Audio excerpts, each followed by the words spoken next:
Magandang buhay mga katiyats. Welcome back sa ating analysis ng mga markers. Ang ating episode ngayon ay tungkol sa kung paano mag-umpisang maghanap ng treasures sa mga kuweba na natural or kuweba na gawa ng Hapon. Okay, bago tayo magpatuloy, shout out sa lahat ng ating mga katiyats na nanonood ngayon sa abroad at dito sa Pilipinas, Luzon, Visayas at Mindanao. Mabuhay ang mga katiyats natin. Okay, una sa lahat mga katiyats, merong dalawang klaseng kuweba.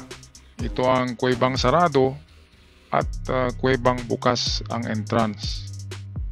Alin ba sa dalawa ang merong laman? Of course, common sense lang, ang sarado ang may laman.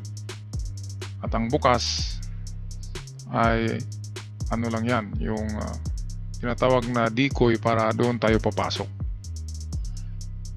Meron ba kayong na rinig na bukas na kuweba na malaki ang entrance na may nakakuha? Meron siguro mga kagamitan lang at sabihin natin mga nahulog na bagay katulad ng kwintas, pero yung ibinaon ng mga boxes ay madalang lang tayo nakarinig.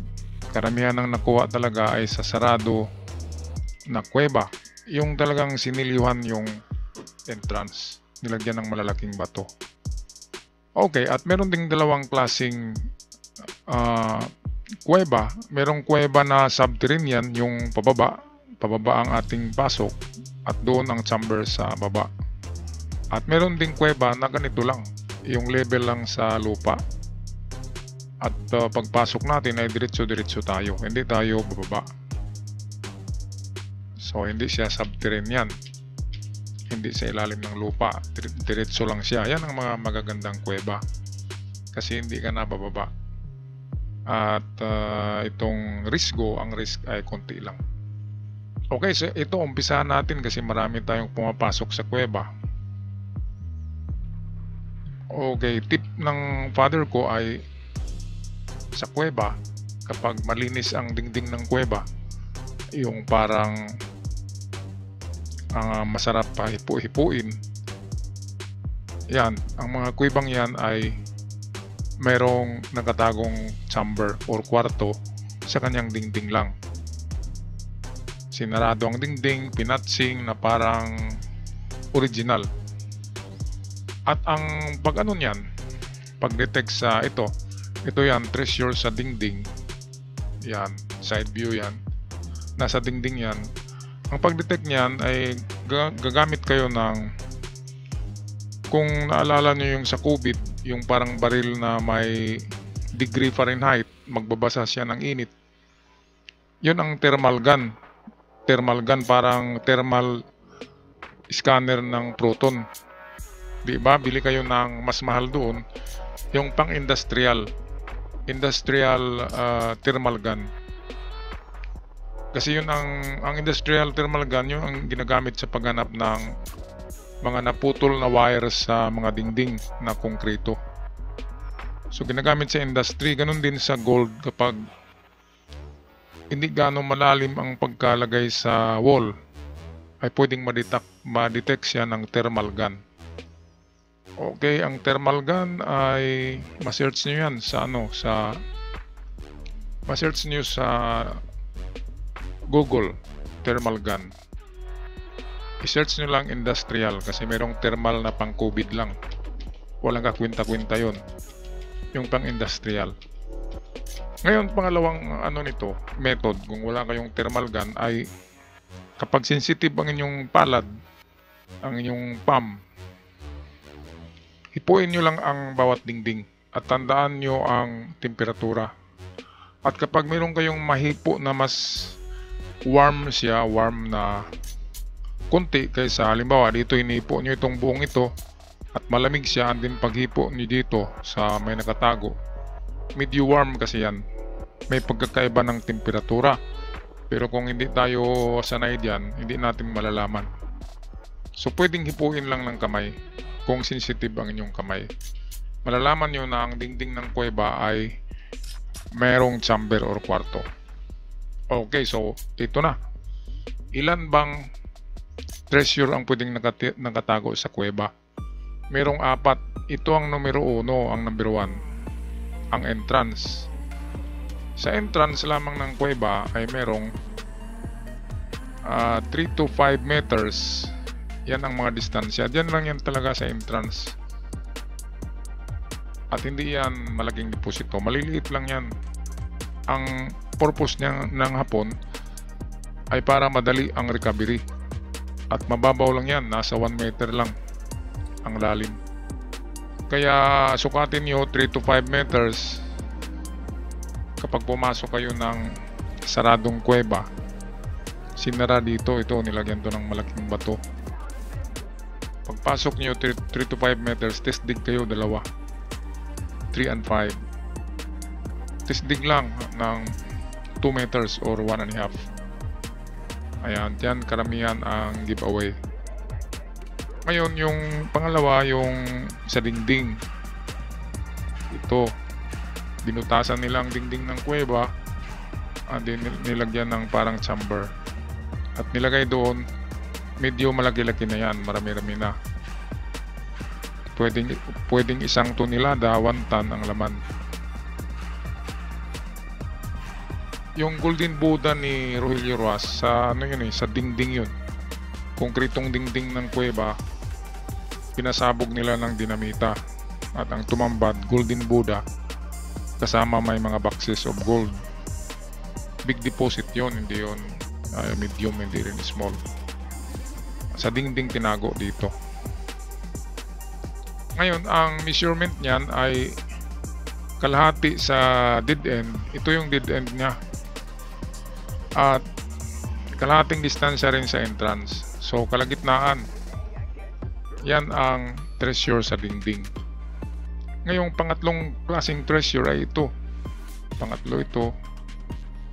Ito yung pangalawa, ito yung numero 1. So pangatlo ang tinatawag na full rock treasures.